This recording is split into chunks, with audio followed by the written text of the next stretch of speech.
Krack will thank me. Hello out there in Internet Land. This is the F1 Chat, the second off-season retro episode for the year. I'm your host, Phil Lamington. To my left is, well, he thinks Mike Krack's name isn't that funny. That's JB. How are you, JB? Poor man. I thought it was a joke. That's a real person. That's a real person like Wayne He Kerr. is a walking April Fool's Day joke. I thought it was a joke. It's a bit early for April Fools. So, you all right? I'm good. You good? I'm good. And to my right, because apparently Johnny was also on my right, even though he's on my left. To my actual right, and a little bit behind me, is Longhorn. How are you, my friend? I'm good. I thought it was funny from the get-go. It's a lot like chlamydia. It's the gift that just keeps on giving. It was one of those names where you're just like, surely you change that. Like, You'd think twice about it. yeah, well, you'd go with Michael. You know. Yeah. Michael Krack. Yeah. Michael Hunt. Well, okay. Well, while we're talking about it, we're just going to jump into the news. We did watch a retro race. We're going to talk about that a little bit later. But we're going to open up by talking about how Aston Martin has announced... Aston Martin has appointed Mike Krack as team boss. It's so much harder to keep a straight face when you read it in text. That's not an April Fool's joke.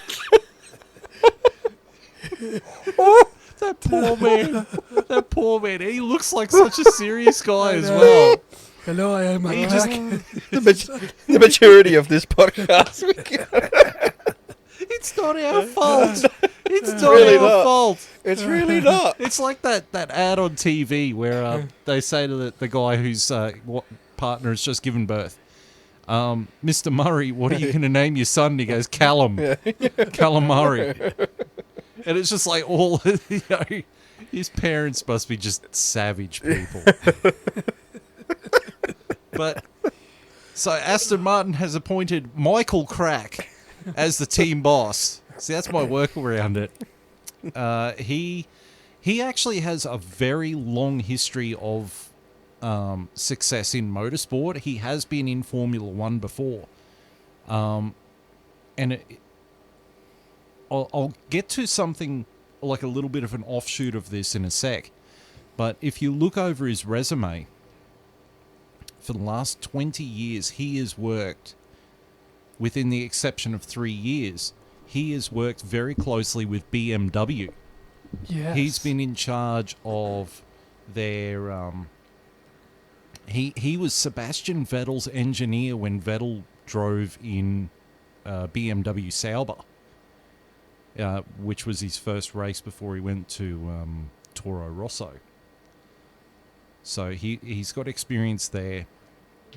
He was part of BMW's World Endurance team and development.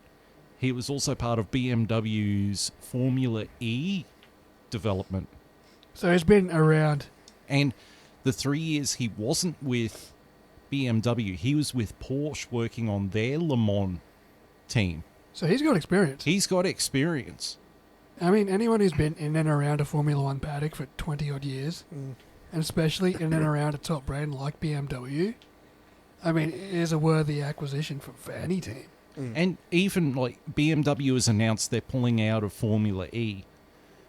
Before he left, he organised that all the teams still running BMW in Formula E this year still get parts and service and that from BMW. Like he left on good terms with all the teams in Formula E that were running BMW power units or it would be good for him if he could be the stepping stone for BMW to come in as an engine supplier. Well, but they wouldn't be an engine supplier to Aston Martin. Well, that's something I wanted to bring up, but I wanted to get your thoughts on Mr. Krack. His appointment. Yeah, after we've just done a deep dive on Mike Krack. We spread the cheeks. Time it in my crack. We just Just get it out of the way. just get all the crack jokes out. Get it out of the way. Clear the forest. Releasing the crack, and now we'll get it out of the Oh, way. that was you really went balls deep in that one, didn't you? What do you guys think about Mike Krack crack. coming into Aston Martin? There's no gentle way. You can't slide it in gently. You just got to ram it in. I'm interested. You got to go deep in Mike Krack. Oh my god. Oh, by the way, we just want to say hi to our new subscriber, Jack, who I met on Saturday. He was Hey, man. decked out in Aston Martin gear Hey, up man. at Canelands. And If you don't know about this appointment, you do now. he knew. You know about 'Cause my crack. we were chuckling about it in the middle of Canelands. Like, how could it be named that?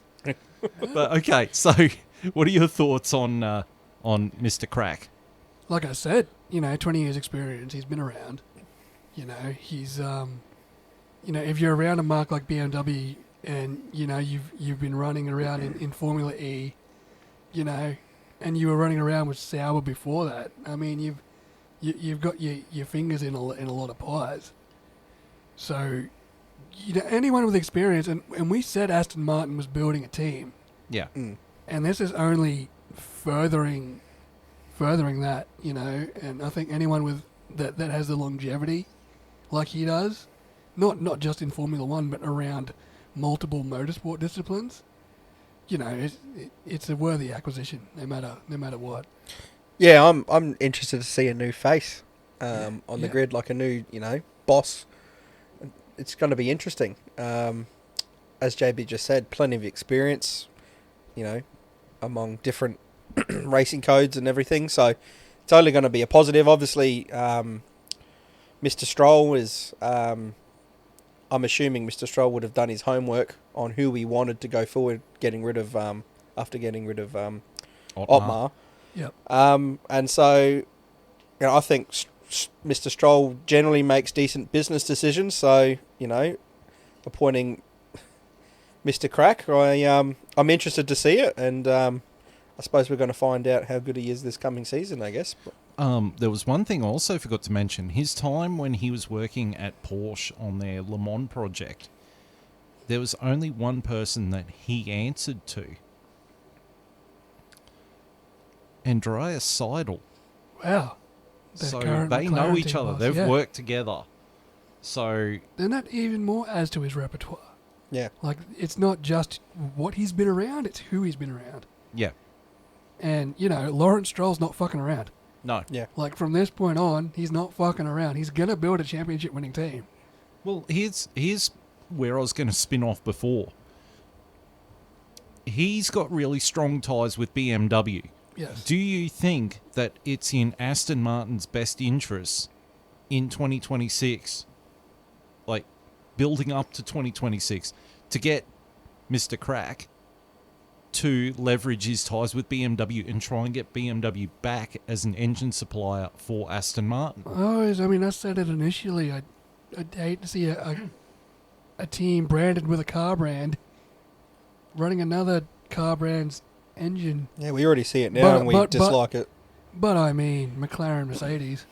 Yeah. McLaren make their own cars, and they run Mercedes engines. In the 90s, McLaren was running Mercedes, Yes. and yet their McLaren F1 road car Ran a BMW ran engine. BMW. Yeah. Why- I'm not completely against it. I just think Aston Martin BMW sounds odd. You should be able to answer this for me, JB. Why haven't McLaren ever run their own engines? I just don't think they had the time Yeah. or the resources to develop their own engines. Okay. They now run their own engines in their own road cars. Yeah. But I just don't think they've ever really wanted to invest, because they're three major engine suppliers they've all had really strong ties with. Yeah. They had Ford, the Cosworth engine back in the 70s. They had Honda all through the 80s. That was a strong tie. And Mercedes has been their fallback ever since the mid-90s. Yeah. Like, McLaren and Mercedes have been two peas in a pod for decades. I just think... Yeah. I think the trust is still there. Yeah. So I just don't think McLaren have ever Needed to. really needed to. Yeah. Yeah. Would you like it if they did? Over, running Mercedes engines? No. I like the Yeah. history that Mercedes brings with McLaren. Okay. I do. Yep. Yeah. Fair enough. I just think if McLaren's going to continue running Mercedes engines, they need to go back to their old black and silver livery. Golf livery. The Golf livery's sick. Yes, the golf livery. But- No, I don't think they will. I think as homage to Bruce, they'll get the Papua in some way. But Unfortunately. the same question applies to you, Longhorn. Like, do you think that Aston Martin would benefit by leaving Mercedes engines and trying to get BMW? I think Aston Martin would.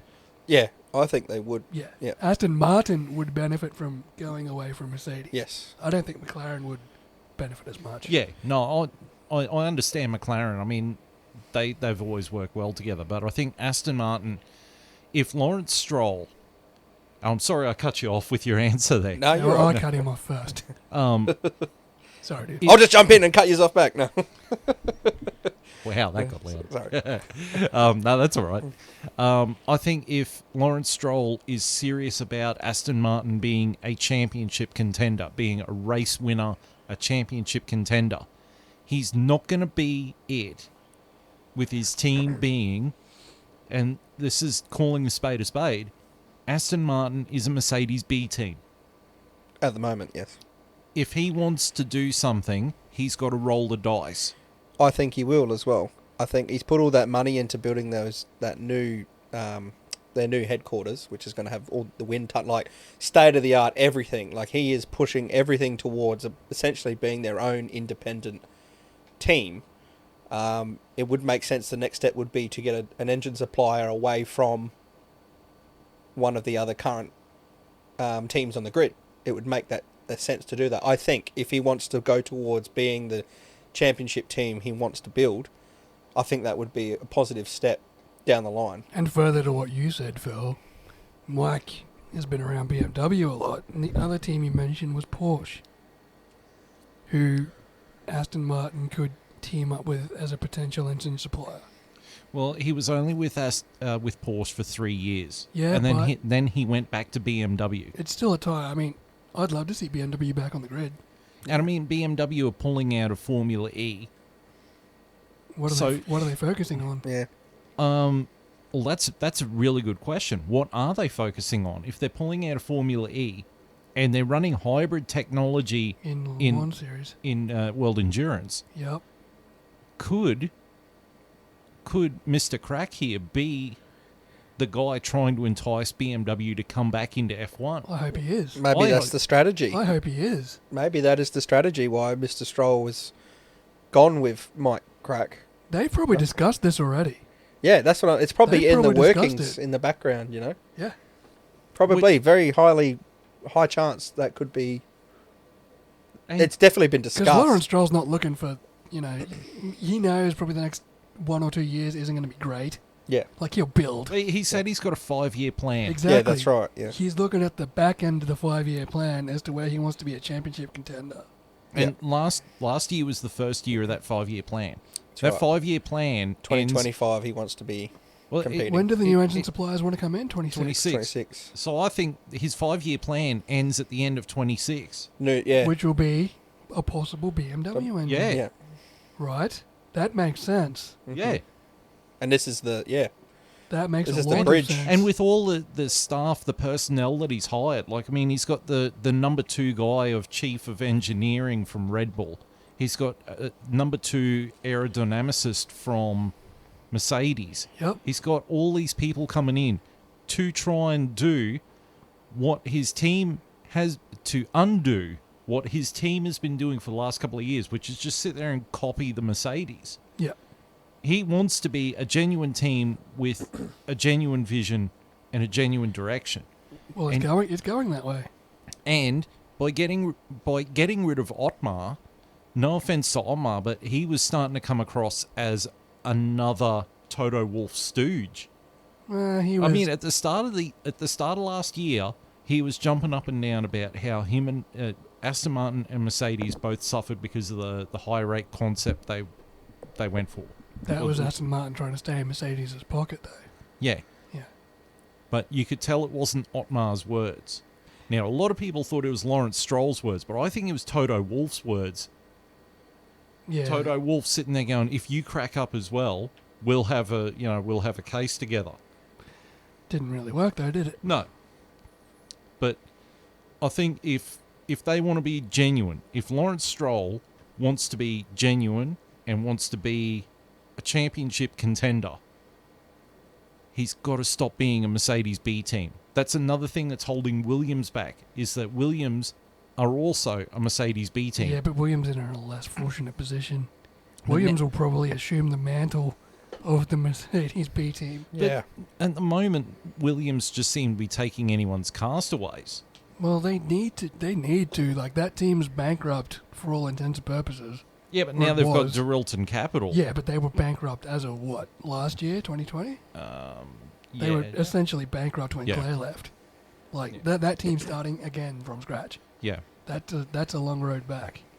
But Aston Martin's at least in more of a position to yeah. And take that- the fight yeah. forward. And they've got the proper backing of someone who's committed to Yep. being world champion.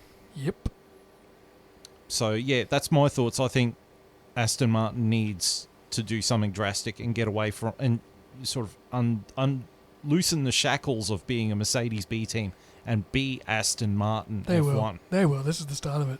Yeah. Give it 5 years. But I think Mike Krack is a really good appointment. Absolutely. And he's going to spread himself quite well over this job. Right.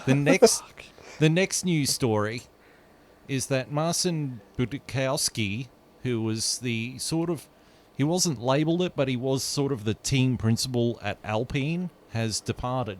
He just outright departed. He didn't. He's just like completely left Alpine. He didn't step aside. He didn't try and co-own it or step into another role. Well, the guy who's running Alpine, who took over from Cyril Abiteboul, he said that over the next year there are going to be changes in their structure. I mean, Alain Prost is gone. Yep. Budikowski is gone. So they're going to be looking for a team principal. I'm pretty sure I know who it's going to be. I think we already guessed this. I think it's going to be Otmar Zafnauer. I think it is. Yep. I think it very much so is. I think he fits in with that culture a little bit more. Yeah, we all sort of said, if he leaves, where's he going to land? And Alpine was the unanimous decision from us. Yeah. Yeah. And I think it's only, someone with experience. I haven't even heard of Budkowski until he left Alpine. Yeah. So, at least Otmar's been around for a few seasons and he knows what he's doing, at least Yeah. in terms of running a team. Yeah, that's right. So, it's another team that is taking another step forward in that mid-pack battle. Yep, Yeah. I agree. Yeah. All right. Now, I think last episode we... Oh, there you go. Yeah, Otmar. I think he's going to... Right. So the next thing is some of the livery launch dates have been revealed. Yes. I think it has been updated with a few more since, but at the moment we've got 3, which is February 10 for Aston Martin, February 11 for McLaren, and February 17 for Ferrari. Yes. So it's going to be a very exciting week. It's going to be a very Yes. exciting month. Yes. Like, most of those cars will be out in February. So it's going to be a good two weeks of livery reveals and us Yep. gushing over every single one of them in the group chat, Yep. and then coming together at start of March maybe, for testing. Well, we can do the livery reveal at the end of February and then Yeah. start of Yeah, March, do go through two the separate testing. ones for that. Yeah. Our big epic pre-season. I'm sure I'll hand you guys for another retro race, so we'll just throw that in there somewhere. Yeah. Sounds like someone's wanting to get out of the house again. But so yeah, we've got some livery reveals. I am looking forward to seeing some of the liveries, like Red Bull's livery.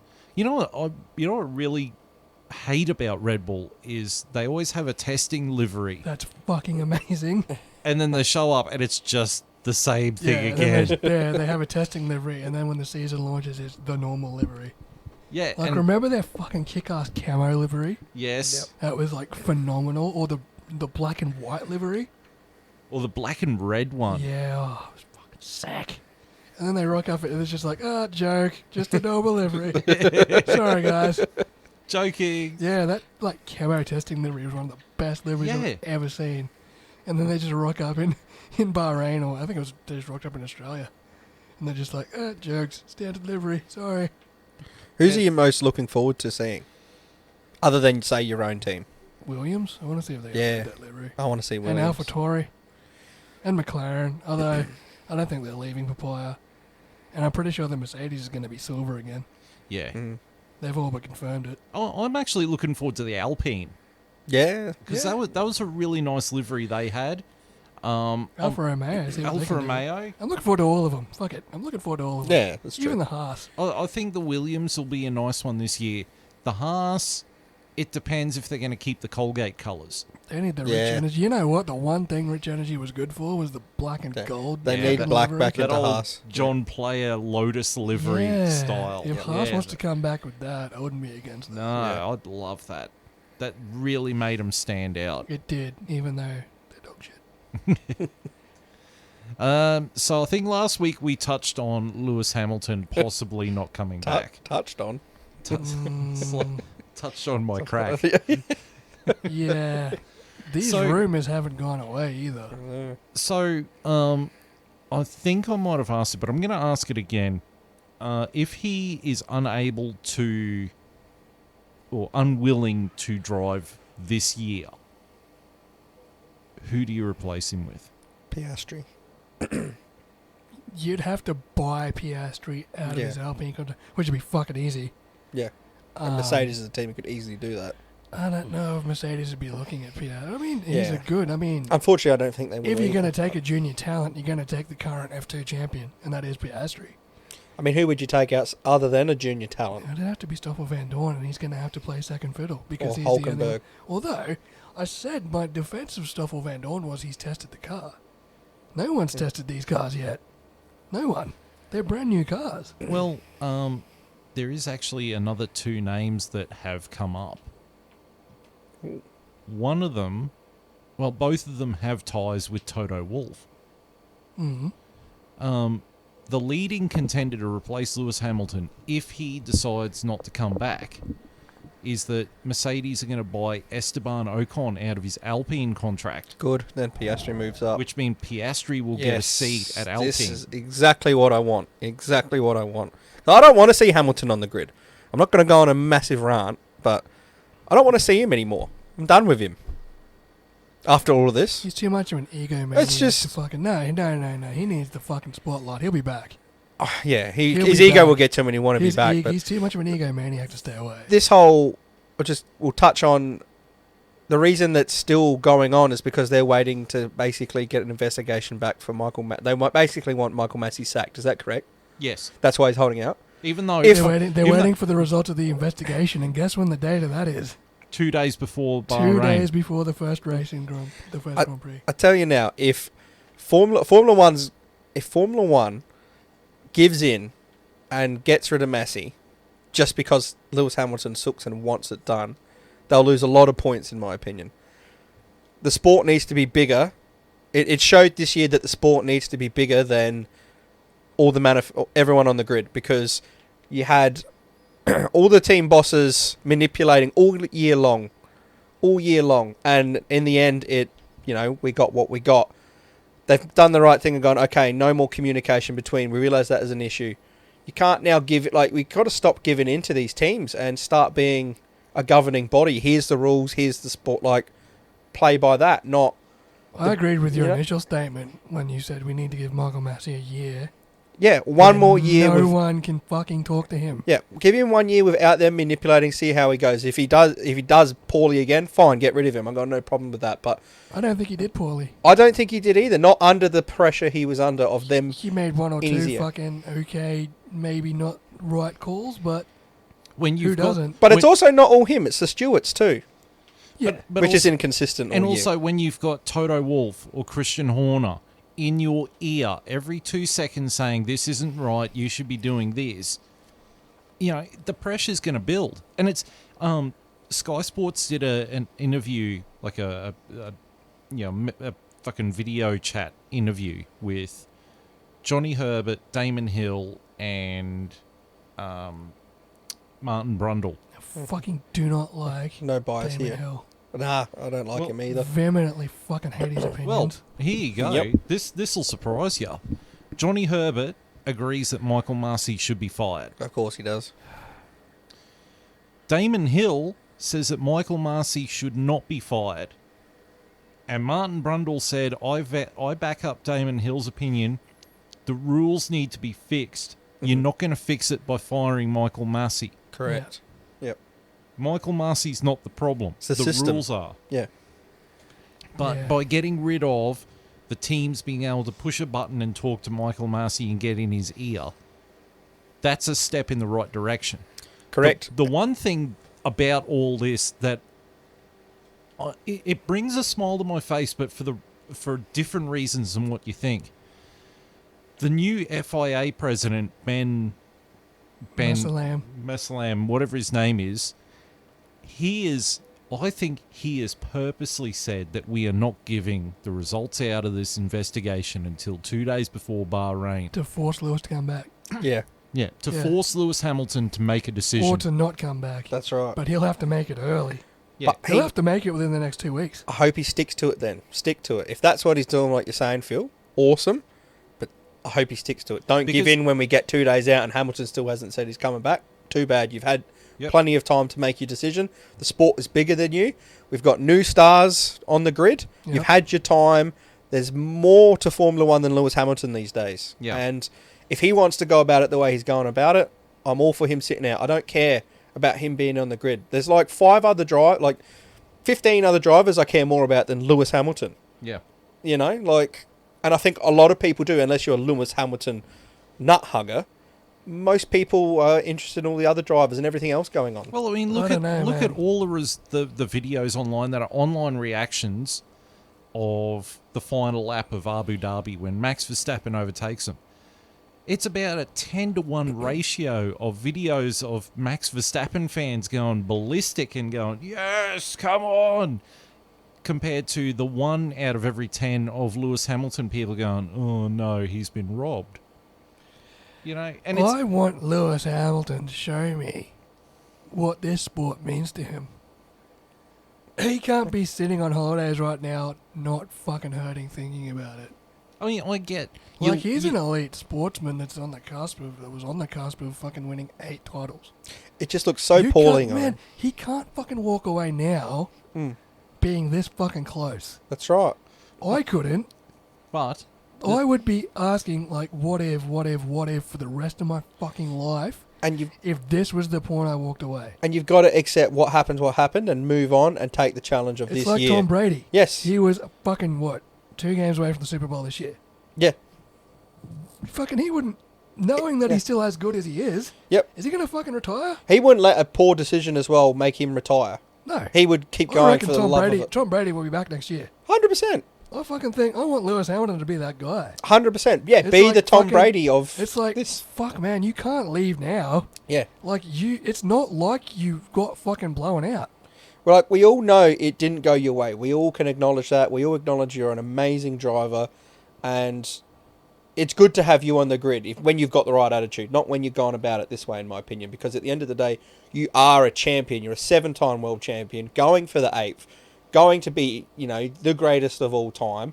You're already in that conversation, and you let a poor decision that gave us one of the best seasons we've ever had make you sit out and go, throw your toys out in the car. I'm not coming back till someone gets fired for it. No. Come back this year, drive your ass off, and win it again, like You the can't- champion that you carrot's, That carrot's too fucking juicy, man. are.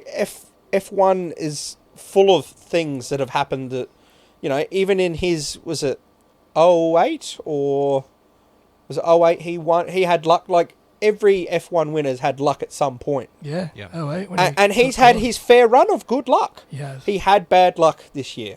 Not going to discount that. Not going to discount he's going to be super hurt. Good luck, too. That's right. He's had his fair share of he good had luck. more good luck than Max. But the point is, he's not past it. That's right. Like, he's still as good. Yeah, the car's great. The Mercedes car is fucking great, but you're not past it by any fucking stretch. It looks really poor because Like, you're still as good as you've ever been. we're going It's into not new like- regs. Yeah. And it's like he's gone, I don't know if I can win on this, so I'm going to throw my toys at the cot, like he's, you know what I mean? He knows in his head he doesn't have the best car He next hasn't year. hit Sebastian Vettel, Kimi Automatically. Raikkonen stage where he's off the fucking cliff. No, not at He's all. still as good as he's ever been. No, he's still... Surely he's got Yeah. enough in the tank for one more fucking season. That's right. Well, At least see how it But does he goes. not back himself? Is that why he's acting this way? At Because he least- doesn't well, believe he's going to that's have the the point. best car. That's the point I brought up in one of our previous podcasts. Why the championship fight between Max and Lewis was so intense. Yeah. Because it's Max's chance to stand up and show what he's made of, and it's probably Lewis's last stand. Yep. And maybe Lewis has come to the realization maybe that was his last stand.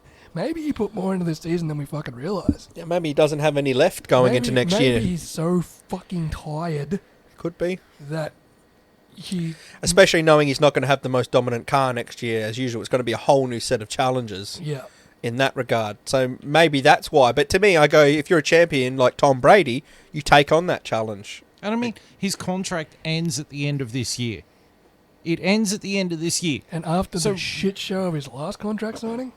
Yeah, I mean, roll Yeah, the he held dice, out. Lewis. Roll the Yeah. dice. You Yeah. know why? Part of the reason why, I get he's gutted because he lost the championship on the last race. I get it. You know, it's kind of like losing State of Origin on the last play. You know, it's that I've just had my wind taken out of my sails, my guts kicked out of me. It's the Ben Hunt dropped ball in the 2015 extra time. Yeah, it's me in the 2014 Haven Mortal Kombat Championship. Uh, all right, you I know. watched that on the big screen. That was good. Yeah, the video's on YouTube, oddly enough. But I think he's got a few things going around the back of his head that he is worried about, besides Michael Masi. And Toto Wolff has said, we don't want Michael Masi fired. We just want, we want the thing fixed up and cleaned up. But Well, then this- it's got nothing to do with Michael Masi. Just fucking Yeah. black and white the rules. Yeah. Paint over the fucking grey areas. yeah. Get rid of the team principals talking to the race director like we have, and let's move on then. Come back. And like Zach Brown has come out and said, like, the teams need to shut the fuck up and have less input about Formula One. It 100% agree. And you know who came out and backed up Zach Brown? Mattia Binotto. Now, Good. Ferrari have been notorious for being the ones who, because they've got the power of veto. Yeah. If yeah. they don't agree with something, they can veto it and it stops dead. Yeah. And here's Mattia Binotto going, I'm backing up Zach Brown because those two had the best seasons they've had in a long time. Yeah. And both Ferrari and McLaren to come third and fourth in the constructors with their backs against the wall coming into this season, Yep. and I'll touch on that in a second. But those two teams, for them to sit there and both agree that, That in itself is fucking rare. yeah, When did McLaren and Ferrari ever agree? Did we just become best friends? No, think so. Never. Never. but for them to agree that the antics of both Christian Horner and Toto Wolff Needs to fucking stop. needs to stop for Yeah. the sake of the sport. So just come back. Lewis come back. Michael come back. Yep. We'll fucking black and white the fucking but- rules. New But- regs, new rules. Just fucking and Do see you, what do happens. you think that Lewis Hamilton not only is like, I lost it because I think Michael Masi ripped me off or whatever, despite the fact that every Lewis Hamilton fan seems to forget the fact that on the very first lap, he gained an advantage when he cut the fucking corner. And Mercedes had two chances to put soft tyres on him and Yeah. didn't. They had Yep. the time to do it, and Even- they were even arrogant when enough. Lewis fucking asked. Yep. He's like, these tyres aren't going to go to the end. Why aren't we stopping?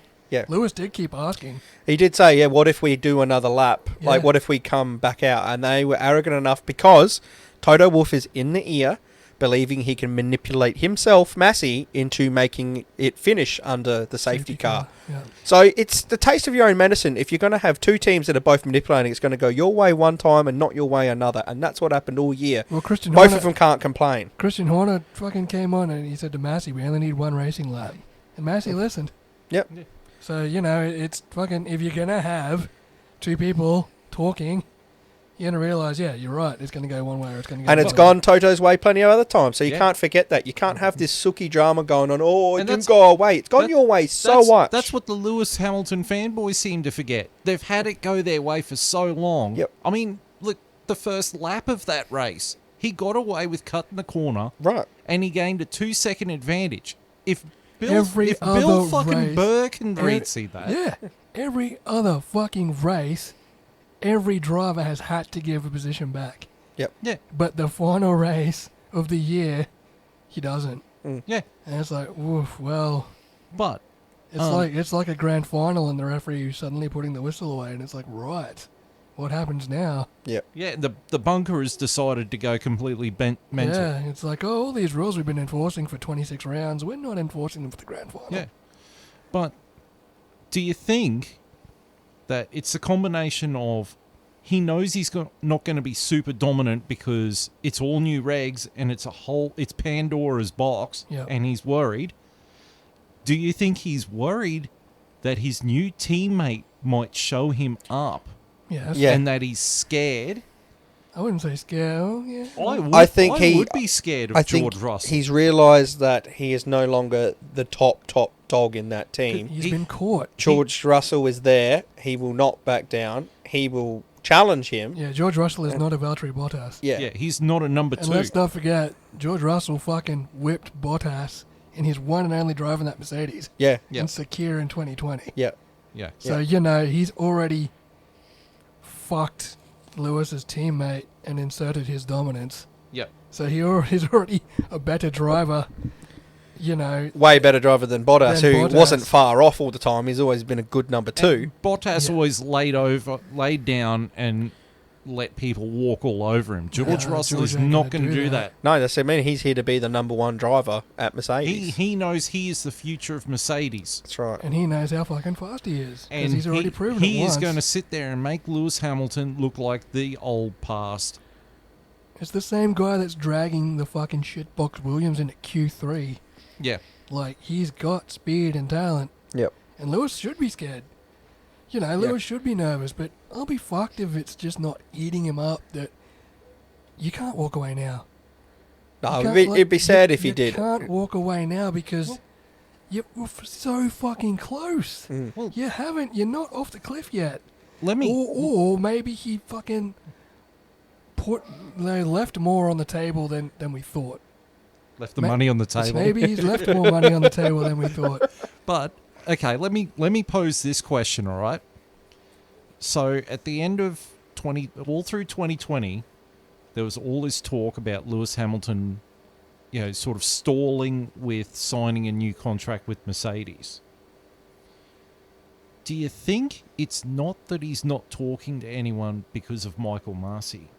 That he's not talking to anyone because he's pissed at the team and pissed at Toto Wolff, and that he has finally run out of trust in particular Toto Wolff? I think he's pissed at everything. Yeah, he's disillusioned. I think with he's pissed at everything. all sides because he did nothing wrong, and that's true. He did nothing wrong. Yeah, he did he everything did right everything to win. He right. cut the corner, but Yeah, but I mean, racing-wise, yeah. he did fucking nothing wrong. I mean, he was leading that race by like fucking 30 seconds at one point.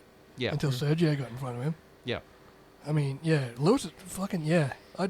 He has every right to act the way he's acting. Oh, to some degree, he has every right to go silent on social media and do all that stuff. But in my opinion, rock up to the gala.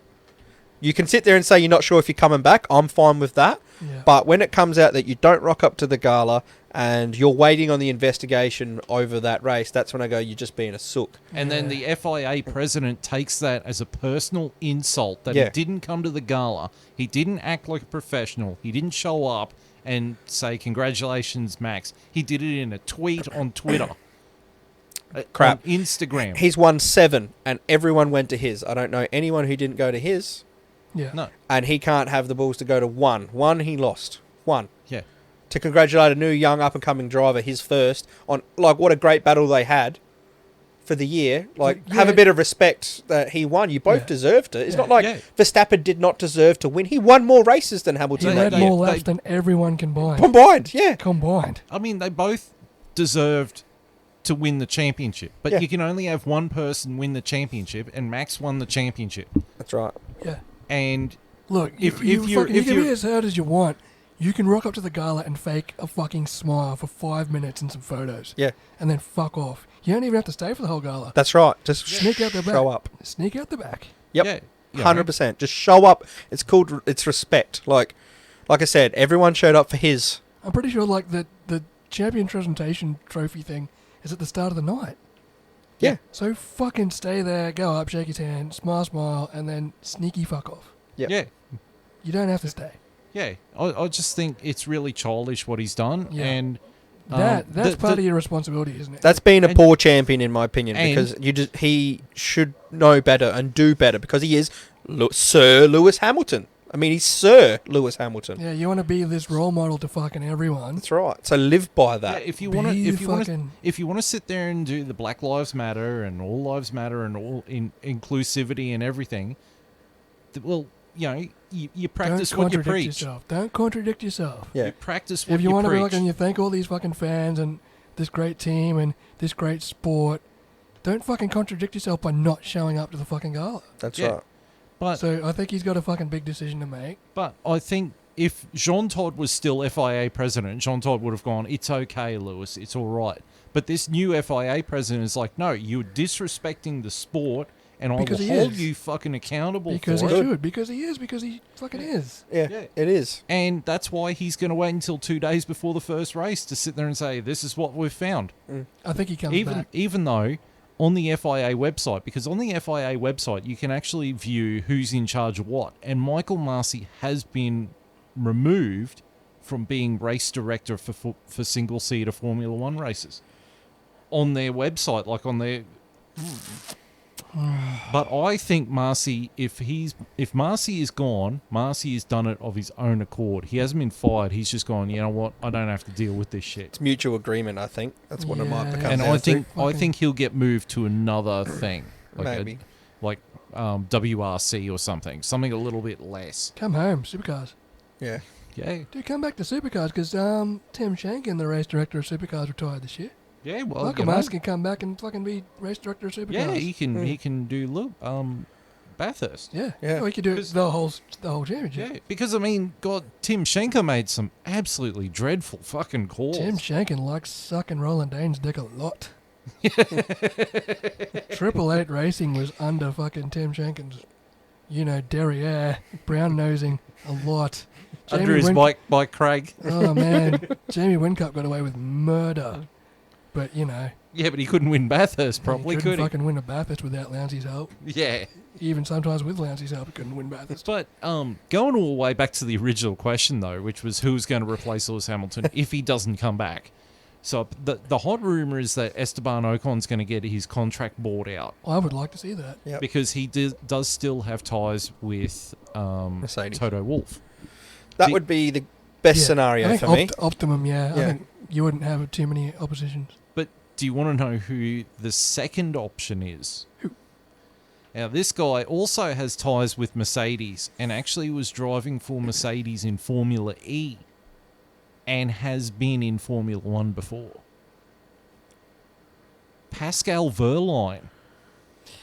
I think Ocon's the better option. I think Yeah. Ocon's the better Only, option. Like Verline's a great driver. Like Well, Verline was well, a good driver because you know what? Pascal Wehrlein, to me, was Mercedes' equivalent of Charles Leclerc. Yeah, he just never got there. He just didn't get his shot. Yeah. And because because he didn't get the shot and he stayed in the lower team for too long, Yeah. he had to go somewhere there's else. One Fizzled major out. there's one major difference. Verline's time came and went. Ocon's time is now. Yeah. Ocon's in his prime and he's about to peak. So Well, if you want... Verline's not 30 yet. He's still in his 20s. Yeah, but as a driver, Ocon would be the guy you take. I He's think. been in Formula One up until now. Just and probably had Ocon- his and, best season. and he won Hungary. Yeah. and he's fucking peaking. Yep. If I was going to pick between Verline and Ocon, it's a no-brainer. Yep. But it all depends on whether Alpine would let him go. Yeah, I think they I would think Alpine because they'd would go. let him go because Piastri's there. Yeah, Yeah. they'd go. Yep, Piastri would come in, learn under Fernando. But none of this is going to the happen best. because I'm betting Lewis comes back. I think Yeah. Lewis will come back as well. Yeah. But it is all up to Lewis, and he's the one holding all the cards right now. Because I agree with Martin Brundle.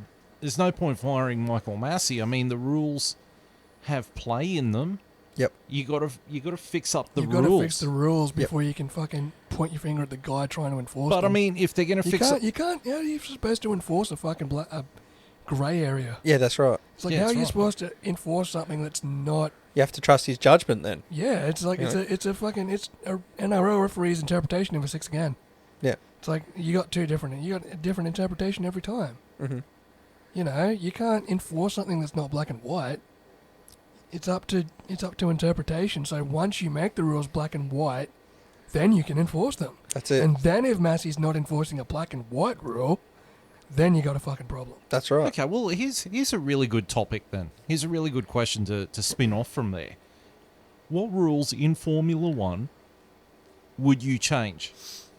The fucking straight up red flag park ferme rule. Yep. 100%. Do not touch your cars under red flag ever. Yeah, not even change the tyres. Nothing. If you have to replace damaged parts, you start the restart from the pit lane. If you touch your Yep. car at all. Yeah? Yeah. Yep. And you can only change your tyres if it's like going to puncture or whatever. Or if it's wet. But the FIA officials have to look at it. Yeah. And if you change your tyre, you got to start in the pit lane. Yep. 100%. Unless it's wet, obviously. You shouldn't gain an advantage from red. Yeah, if you have flags. to touch your car at all under red flag conditions, instant pit lane start. Instant. Yeah, you should go back to the track the That's way you number come in. one. Yeah, that is number one on my fucking... Because it's not a new race, it's a restart. It's not a new race. You Yeah, can't be oh, yeah. fucking 35 laps into a race, have a big fucking crash, and then go out there like it's lap one again. Yeah. No. You can't. That's bullshit. Yeah. Don't touch your fucking car at all. Yeah, because it's stopping the race and then It's not Yeah. a new race. It's not a new race. It's I don't know. re- Formula One is the only fucking sport I've seen that happens. Yeah. yeah. You can't touch a fucking supercar under red flags. You can't touch a NASCAR or an IndyCar. You can't touch anything unless it's fucking raining, and then you can put wet tires on, and that's all you can do. I think if they red flag the race, they should pull up all the cars on the grid. Depends on whether... I'm fine with them stopping in the pit lane and getting the tyre blankets on the cars, but you can't change the fucking tyres and you can't touch the car beyond, Well, beyond that. That's why I think if they're going to red flag the race, have all the cars pull up on their grid positions on the grid. Yeah, I like that. That way, no one can run out and change bits or whatever. Yeah. It's the cars are where they are.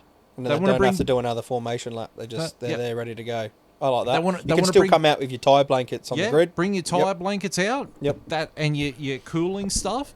That's it. No replacement wings, no tyre guns, no shenanigans. If you've got to replace a front wing because it's severely damaged, and I mean I'm talking it's severely fucking damaged, Start from the pit lane. start from the pit lane, have the thing replaced, but make sure the FIA knows about it and they have someone standing there to observe it. Oh, they will.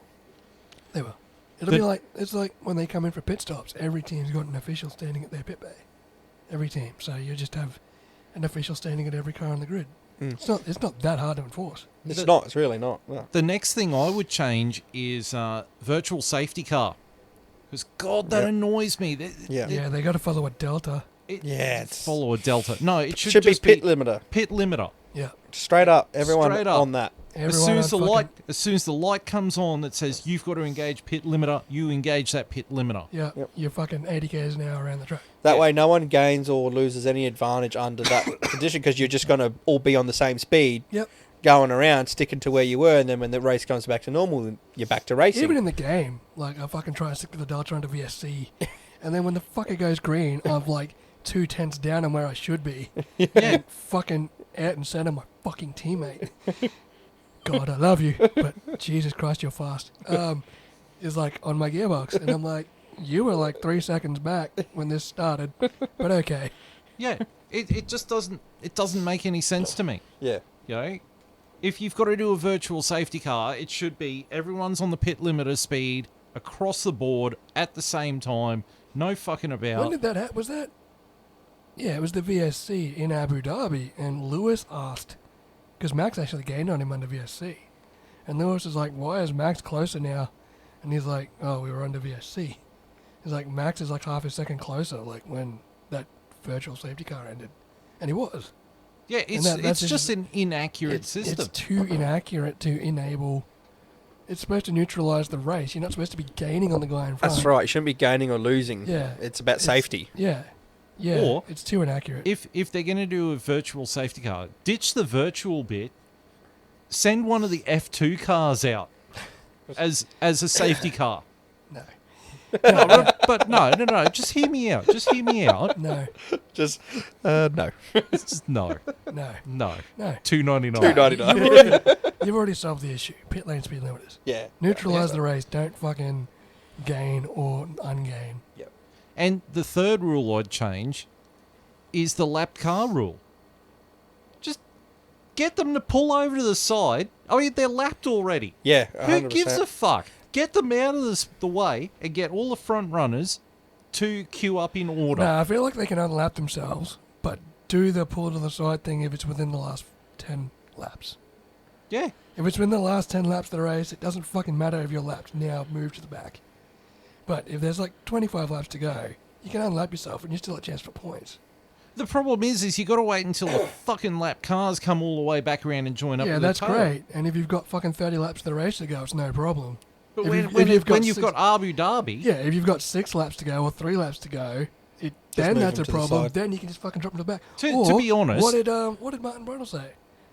Yeah, if you're within the last 10 laps of the race and there's an incident that, the last 10 or the last 5 laps, red flag the race Yes. and grid start. yes. Yeah, Yeah. that's Or- what Martin said. It's like red flag the race. You can do a formation lap that doesn't count towards the race, Yep. and you fucking grid start. Or how about this for an idea, right? Yeah, I like that. What, I like that. what you were saying, I like it, That's what Martin said. right? But I'm going to tweak it a little bit. I'm going to take a page from IndyCar or NASCAR, right? They do a formation lap where all the unlapped cars are, they red flag it. They do a formation lap under the safety car. Safety car peels off, rolling start. Rolling start? Yeah, righto. That way you've got the momentum back in, tyres are back up to temp, and you've got something exciting. Yeah, righto. Yeah. I could go with that too. Either. I think Yeah. that's the best option. If you're in the last 10 laps of the race and there's an incident that is going to bring out a safety car, Red flag. red flag it. I agree. Red flag it till it's cleared. Line them up on the grid. Send them on a formation lap. And if you want to do a rolling start, do a rolling start. Yeah. Or you want to do a fucking grid start. Maybe. I think that's probably too late in the race for my assumption, and I take this from the Supercars book, is if you're fucking further than 5 laps in a race, fucking grid restart's pointless. Yeah. Like, a restart, to me, on the grid, should be within the first lap if there's a crash. Like, if there's a crash on the first lap, you just form up and go again. But if you're 45 laps into a 50-lap race, lining up on the grid is fucking bizarre to me. Yeah. Why can't they It should just just be a rolling start. if they're under the safety car, why can't they just, like, instead of doing the whole unlapping themselves, why can't they just, like, literally reorganize themselves in the positions they're in and then go out again, but they're still a lap down? Because they can't reset the cars on the computers. Someone brought that up with Martin Brundle. He's like, yeah, they can't actually reset them classification-wise on the computers. And the car behind you's got a lap fresher tyres. Technically, like if you're 10th and the car behind you's lapped, but his tyres done a lap less than yours, you know, so they've technically got an advantage. Or how about this? But they're still. What I'm saying is they would still count as a lap down. Yeah. So they'd still have to make that lap back up. So it's just say for But like they what would happened. have to make that lap back up to be unlapped. Yes. Yes. But just up behind the safety car, just reorder them. You know what I mean? Like you can just communicate to them and just maneuver them while they're driving behind the safety car back into Just 1 to dropped them to the back. 20, yeah, but Yeah. they've still got that one lap on. It's like still an asterisk on them. They've still got that one lap to go. So when it 'Cause, I mean, restarts, if- they're back in position. Off they go. They've still got that lap to do. If they're already lapped, then going 2 laps down or whatever. What's the fucking difference? Yeah, well, Yeah. that's what I mean. You know? They're already lapped, and like, It's Yeah. not like they're gonna really play any part in what happens between the guys who are fighting for the win of the race. yeah, I mean, when's the last time you see a guy go from a lap down to win a Formula One race? It's been a long, long time. Yeah. Like in this especially modern era of Formula One, yeah. being a lap down's a fucking death sentence anyway. Yeah, that's right. You And might it's as well not just like- retire the yeah, car. I mean, it's not like you're gonna fucking affect the outcome from that point. Yeah. But how about this? Like, if it's 10%, 10% left of the race distance, if you have an incident and you're still under safety car, then you have, like, they stop the lap count for 2 laps or whatever, like a percentage of the final race, and then they have to redo those laps at the end. I just think it's a straight red flag, and I think Brundle's right. Yeah, I think he's Fucking, right. if you're in the last 10 laps and there's an incident worth going under yellow for, stop the race. Yeah. So you're saying you couldn't do what I was saying, Phil, because of the computers? Yeah. Right. Okay. Yeah, so Martin, there is a reason. Someone actually asked Martin Brundle that, and he said because of the computers, they can't reset the race classification on the computers because clearly technical boffins haven't quite figured out that part of shit. Which is And so they crazy when you. they can't just sit there and go on the computer. Oh well, look, he's unlapped himself. We'll just click it and make it. Yeah, the better. problem is they're on a timing loop. If you look Yeah. at it, if you ever get, you'll see it more in practice. When the camera focuses on a team's pit wall, and you'll see the track map down the bottom with a bunch of lines in it, the cars are on a timing loop. So if you haven't gone past that timing loop 51 times, you're a lap down, and Right, that's how they count. it yeah, up, yeah. that's how they count. So the they lap. can't then just change it No, on the go. No, because Yeah. there's a sensor in your car with the It sensor senses on the the lap. track. Yeah. Okay. If you haven't gone past that sensor 51 times, you haven't done 51 laps. Yeah. Yeah. You've only done 50. Yeah. They can't just count it and go, No, "Hey, you've still got no, that they one can't. lap to go." No, We know. or else Yeah. the entire timing system's fucked.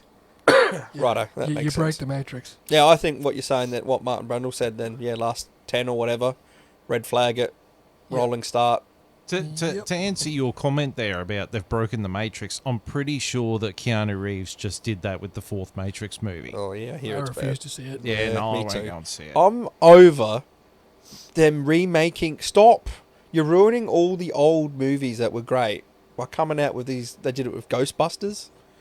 Just leave a lot of it alone. The new Ghostbusters is good though. I actually went and saw it. Yeah, not the latest one. The other one they tried to do with the With Chris Hemsworth saying he wanted to bring his dog to work and it was called My Hat. Yep. That one. My Cat. Yeah, Atrocious. Mike Krack. Yeah. It's like, yeah. Hey, I wanted to show you something cool while we're here. Oof. Sean Bull design doing a Porsche. Oh, Subaru. Oh, what's that one? Toyota. I like that. That's Toyota with the Castrol colours. That's a bit friggin'. Was it Tron Legacy for me, that one? It's another Toyota. Nice. Simple, nice. See, that Nice. would be a fucking Williams. Oh, yeah. That yeah. would be a Williams livery. That looks like the old Marussia livery. It is. Virgin Racing. Yeah, that's the Marussia livery. Okay, so We already went through this. Like, what livery were you most excited for the launch of? Check think- this out. If it'll let me open. The Braun livery. And that's the 2022 car. Oof. What are our thoughts on the 2022 cars? I think they look sweet. Yeah. Yep. Oh, yeah, I think they look sweet, and I'm so excited for the racing they're That's telling us it's going to create. That's Bugatti. Ooh. So many, like, Ford. designs. Yeah, I think they look wicked. Jaguar. That's the old Benetton fucking Benton Hedges Jordan. Oh, yes. Yes. That That's is John the Player. Lotus John Player John special. Player yes. special. That's Lotus. They're old I Lotus quite livery. like I don't mind that one, yeah.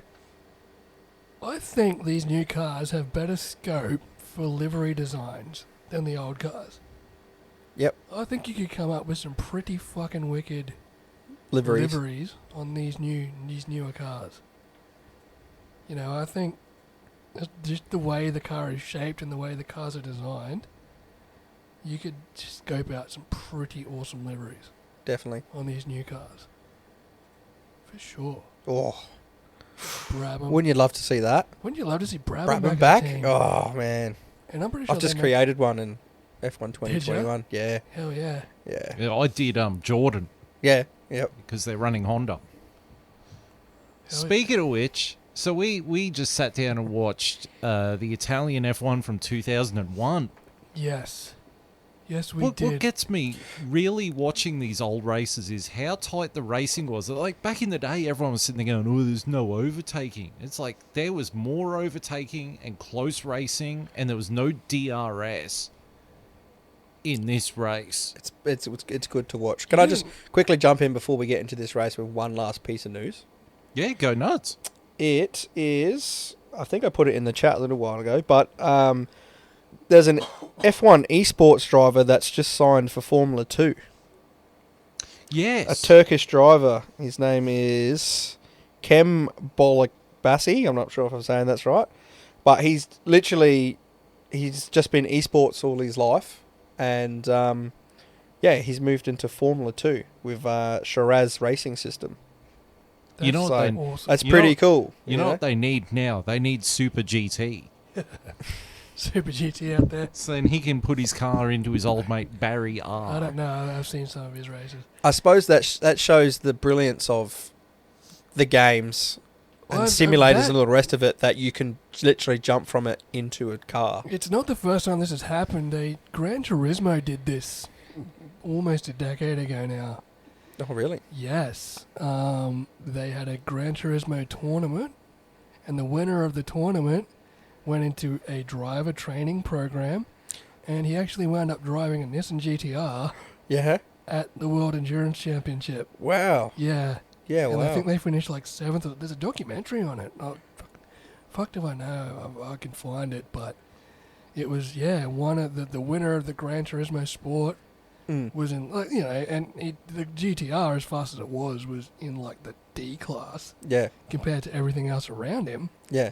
But there was a full doco on it. He got trained up with the professional drivers, diet, exercise, got in peak, and then went out and drove the real life version of the car. He won the. Did Wow, he put it in that's the wall? I actually think they DNF'd. I think there was a suspension failure. It wasn't his fault. He wasn't driving at the time.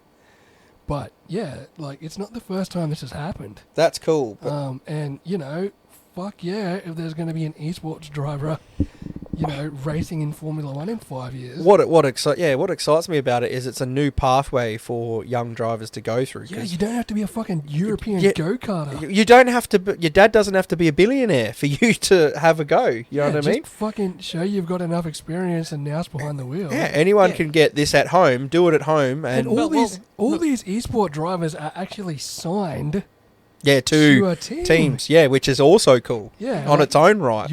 You're signed as a Mercedes driver, as a Williams driver, as a McLaren driver, and you're sponsored by them, and you're housed by them, and you're trained by them. Yeah, which is cool. You're a McLaren driver while under esports, and if you're good enough, you can make it this looks step like into you can the make real the jump, thing. which I think's awesome. It's not just like they're just sitting them there as just esports and that's all you can go. It's like, here's another pathway to get into Formula 1 if you're good enough without having to have all the money to get there. Yeah, you don't have to be a Or junior you could just even go-karter. be great at esports if that's what you want to do. Like, Well, there's I money mean- in that. Well, I mean, look at Nikita Mazepin. I mean, he's really good at saying dumb shit and driving his buggies around with his mates. Don't It's get me shooting- started, Phil. Shooting AK-47s, and he got into Formula 1, but for him it's just a job, so he could just fuck right I'm off. sure the esports guy could outdrive Nikita Mazepin. Oh, for sure. I'm pretty sure I could outdrive Nikita Mazepin.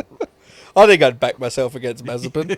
I'd at least enjoy it. You'd back yourself into Nikita Mazepin and run over him and then do a burnout on his rotting corpse. Fucking oath I would.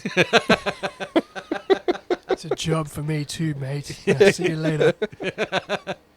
So what you're saying is all the hours I've put into Mortal Kombat could get me into the UFC. I was going to say to get to the... Yes. Yes, that is exactly what we're saying. Exactly Phil. what we're doing. Yes!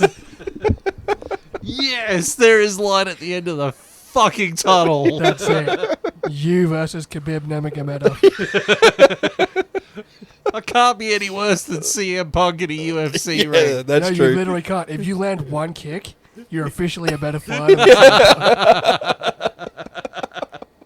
I can do that. Oh, I can do that. I'll you snap just- my leg like Anderson Silva, but I can do it. That's it. You'd just run in there and make a kick, wouldn't you? Hey, just so you're not the worst ever. Run into a fly kick, go, right, I'm tapping out. I'm tapping out, mate. And the other guy's sitting there going, I haven't even touched yet. Yeah, I'm tapping out. I'm out, I'm done. Top it out while I'm on top. My bat and marching skills from Mortal Kombat tell me to tap. Throw fireballs at him. Come here, I'll do a bicycle kick. Doesn't quite work like that, unfortunately. But no, good on the esports guy. I hope he fucking proves that video games aren't just for nerds. Yeah, it's actually, it's good. Actually, that means there's hope for you, John. There's hope for you with Cricket 22. You might end up on the Australian cricket team. Well, the English cricket team at least. Yeah, well, I mean, apparently they've hired Novak Djokovic as their opening batsman because it only took Australia 2 weeks to get him out.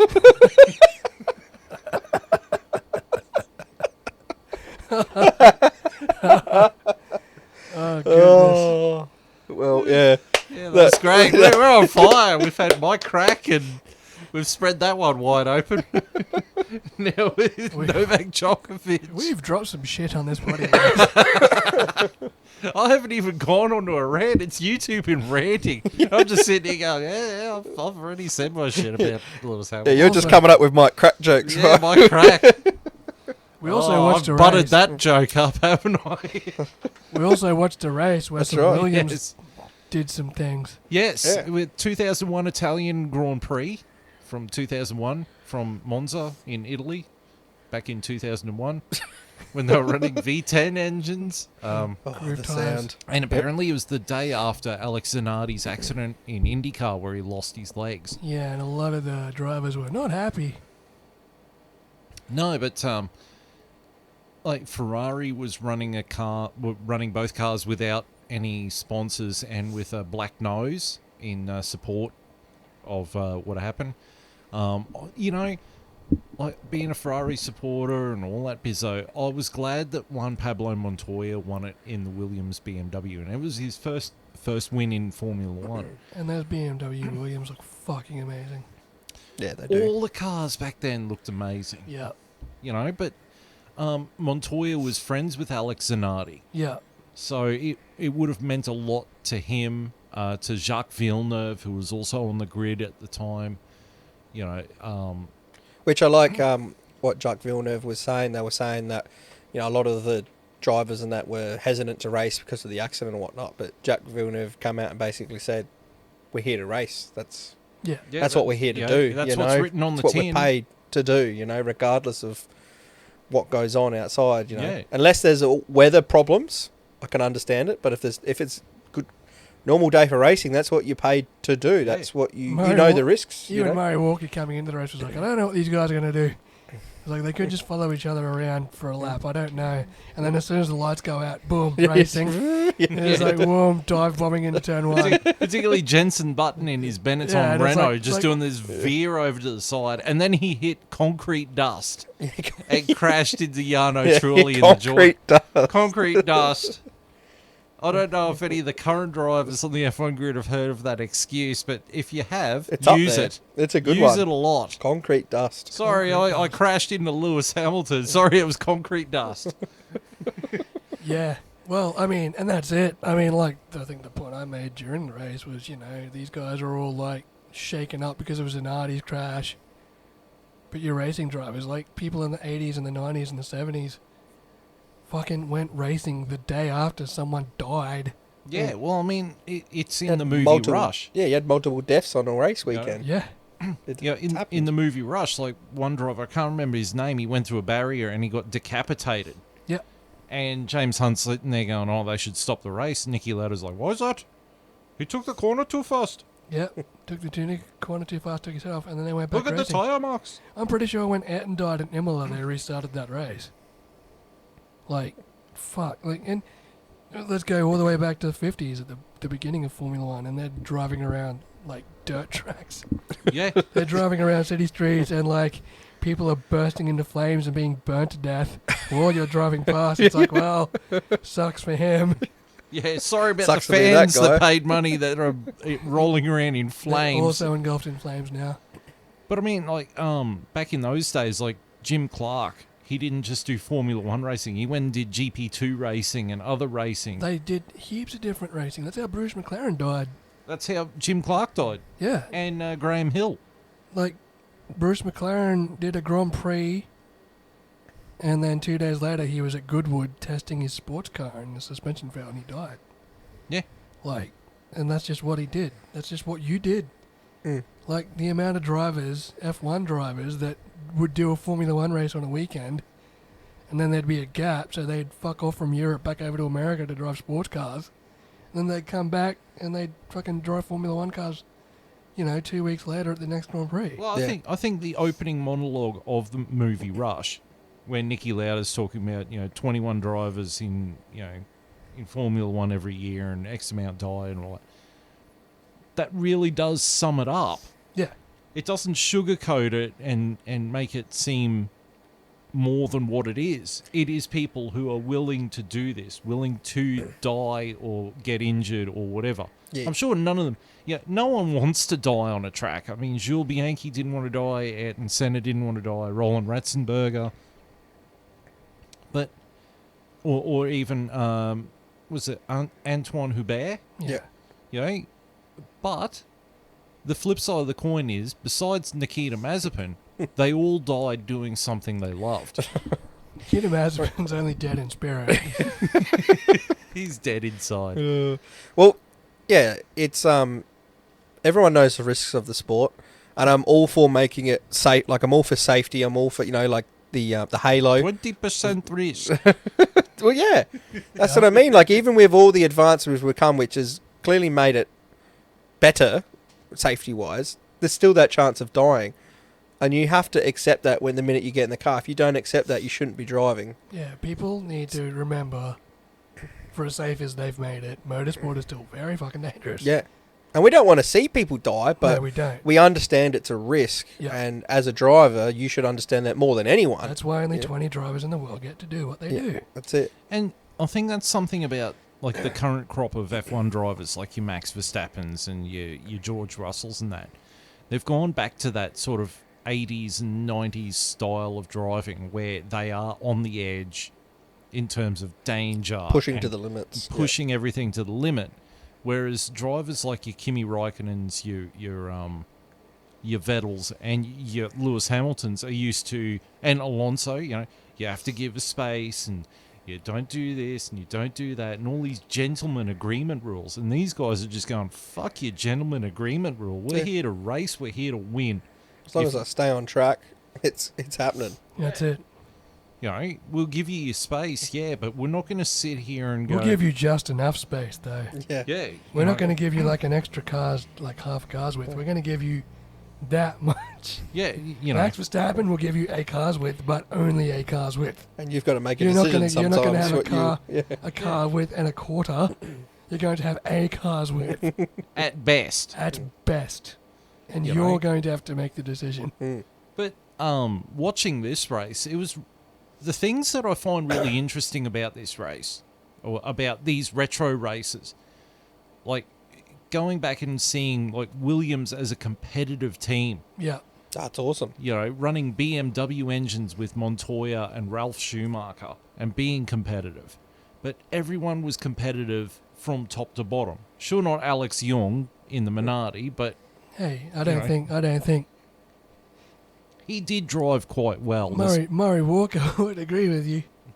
I mean, he did drive quite well, apparently, despite the fact he was on the grass and then in the gravel trap 3 laps down. and 3 laps down, but he drove with maturity. Yeah, that's some mature driving out there. He Which did is- better than Mazepin. Which is more than you could probably say for Mazepin. He got out of the way of people. At He least did better than Mazepin. At least he loved it. Yeah. for the wasn't one a race, job. For the one race he was fucking employed for. Yeah. No, he did a few races. Yeah, he did. Alex Good for Young. him. Good for him. But like it was I I think it was Fernando Alonso's first season in F1. Yeah, Jenson Button was there. Kimi Raikkonen. Kimi Raikkonen, young Kimi. Both the Schumachers, the Michael and the Ralph. Yeah. Rubens, you had Juan Pablo Montoya, you had Jarno Trulli. It was John Lacey's last season in F1. Yep. Jos Verstappen was driving He did. in an Arrows that had Red Bull badging on it. Some The epic, irony. Yeah. epic foreshadowing. Yeah. You know, but even like watching the teams, like you've got Jordan. You look at Jordan, you go, oh yeah, you know, Jordan Honda. But now you look at it now and it's Aston Martin. Yeah. It's the same team with the same facility. Not quite anymore. Well, no, Yeah. no. It is actually the same facility. They've built more around it. Ah. They've still got the same Supersized it. facility that Eddie Jordan and co were building cars in. Like Minardi. Minardi is now AlphaTauri. Yep. You know, Jaguar. Jaguar is now Red Bull. Yep. Ferrari is now Mission Winnow Ferrari. I thought they were ditching the Wish and Win Our sponsorship. I think so Yeah. too, because they've got Santander back. Yes. Prost.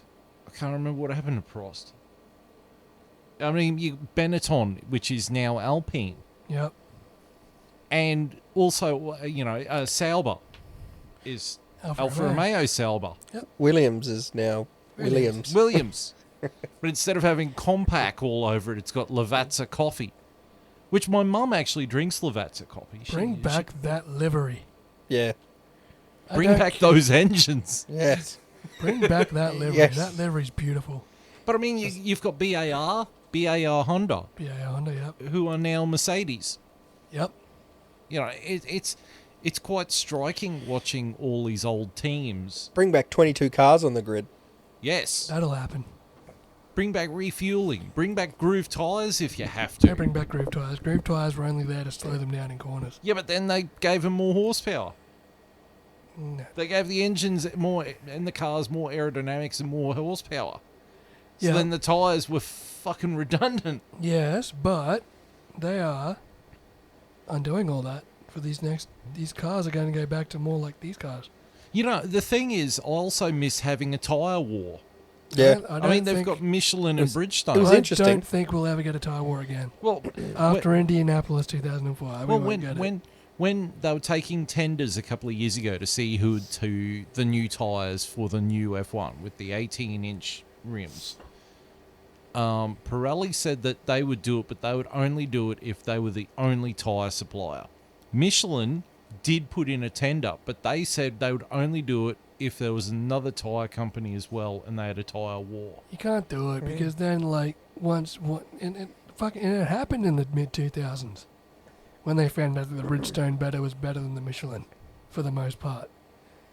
Once you realise you've picked the wrong tyre manufacturer, you're not a fucking chance. You're not a Yeah. chance in the championship. Yeah, I think it should just be one. Could you imagine if it was Bridgestone and Pirelli and the Pirelli runners were exploding at Silverstone and the Bridgestone runners kept going, and once you and then it's all on fucking Pirelli for being the shit tyre. Yeah. I mean, No, you'll ruin the parity. it does have pros and cons. Yeah, both, I mean, both it- sides have pros and cons. It would They be do, cool to yeah. see a tyre war. It just mean- won't happen because for the sake of parity. It'd be nice to see refueling at a pit stop. They keep saying, oh, the cost. Yeah, but think about this, right? You can make the cars smaller by making the fuel bladder, because F1 cars have a fuel bladder. They don't have a fuel tank. Yeah, it's a bladder. It's a bladder. Instead of it being 110 kilos, you make it 55 kilo. So you make the car sizes smaller. And you get technically better racing because you've got more people pushing the car. They'll be quicker because they've got less fuel on. Yeah. And it's more strategic. And it will be pushing until you pit, pushing until you pit, pushing Yeah. until you pit. Yeah.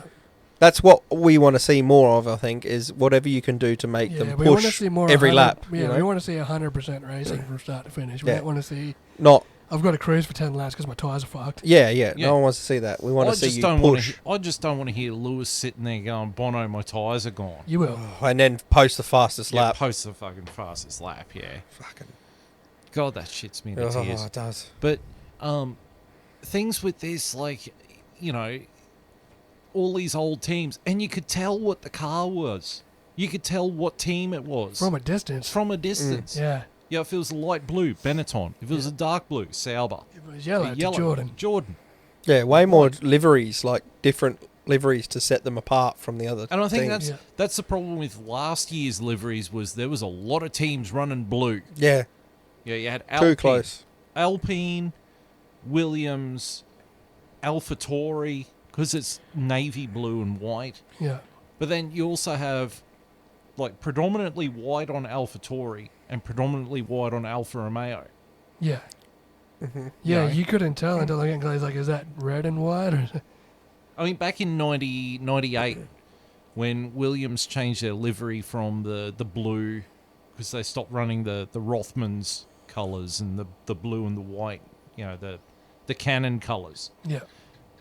They started running Winfield red livery. So their car was red, but it was a different shade of red to the Ferrari red, but you could hardly tell the difference between them. Yeah. The only way you could tell the difference between the Ferrari and the Williams was that the Williams had a kangaroo logo on the side for some fucked up reason. Right. Don't know why, but they had a fucking kangaroo, Well, they're sponsored by Australia Made. probably Foster's, probably. Yeah. But it was a sign of an actual road sign painted on the side of the car of a kangaroo, like we see on the highway. Strange. Very strange. It must have been sponsored by that beer at the time, Brew. Maybe. Yeah. Could have know? been. Maybe. But I mean, you know, it happens from year to year. I mean, the Red Bulls and the Toro Rossos were almost the only way you could tell them apart front on was the Toro Rossos had an orange nose and the Red Bulls had a No, yellow it had a nose. gold nose. It had a gold nose and the Red Bull had a yellow nose. Yeah, which But is still hard to see. Except the last year of Toro Rosso, where Toro Rosso had that bright blue, that really bright blue with silver Red Bull Yeah. on the side, That and it had looked nice. red outline on it. And there's a girl at work, lady at work, who's got a blue Honda Civic, Yeah. and it's got the silver trim and a couple of little red bits on it. And I just look at it every time and go, yeah, Toro Rosso. The Toro It's Rosso such livery. a Toro Rosso, and I love it. The other thing I hate about the current liveries is everyone's running a matte finish. Yeah, no one does gloss anymore. Bring the gloss back. I got you into know why they got rid of the gloss? Because it saves 1.5 kilos. Well, I had a guy tell me, And you know who figured that out first? Red Bull. yeah, Red But- Bull were the first one to go matte finish. They're like, why are you going matte? And it's like, because we just saved 1.5 kilograms of gloss on our car. Shh, don't tell anyone else. But I'm pretty fucking sure Mercedes still run gloss finish on their black cars. they Whichever might. one. Yeah, they do, because they still light up under the lights. Alfa Romeo still does. Yeah. I don't So think McLaren do anymore. They went matte. no, yeah, they went matte. So did Ferrari. So did Williams. So did Alpine. But Williams went that because they couldn't afford the gloss paint. Probably. Haas is still running gloss paint. Yeah. But that's probably because they're still running last year's car. I think AlphaTauri's running gloss too. No, they're running matte. Are they running matte? Yeah. I mean, yeah, but that was the legitimate reason I heard. See, But they stopped doing I gloss got finish. into an argument with a guy on Facebook, as I do, because he was sitting there shitting on the Ferrari car for last year, and I sat there and said, "Look, if the Ferrari car wants to be any good, they need to go back to a gloss paint job, because this matte, as soon as they went to the matte paint job, everything's gone to shit." And he went, "Oh, they're not going back to the gloss paint job because it's got holes in it and it causes more aerodynamic drag." And I went, "Mate, your head must have holes in it and is causing aerodynamic drag, because that is the dumbest fucking reason I've ever heard." I would think a gloss finish would add. Aerodynamics. Aerodynamics. Yeah. Yeah, because Yeah. it'd be it's smoother. Yeah, yeah. And I tried explaining it to him, and he's like, "No, you're wrong." Like, "No, you're wrong. That's a childish argument, mate. How old are you? 5? You can't fix stupid, mate. Yeah, I know. Ask those idiots that went and protested up at Canelands yesterday. On Saturday, sorry. Fucking idiots. And they get arrested and they've got COVID. Stupid. protesting against vaccinations. Fucking retards. But anyway, yeah, this was really great race. At one point I think it was for 8th place, you had a Jordan, an Arrows, a Benetton, a BAR, and a Sauber. Yeah, all fighting within like 2 seconds of each And at other. one point, there was also a McLaren there, but it went up in smoke. They both did. Yeah. They look pretty good on the back of the tow truck, though. Not gonna lie. And Mika Hakkinen was standing on the side of the road contemplating how he's going to explain to his wife. Contemplating his sabbatical. Because God knows she looked like she could murder someone. She does murder someone.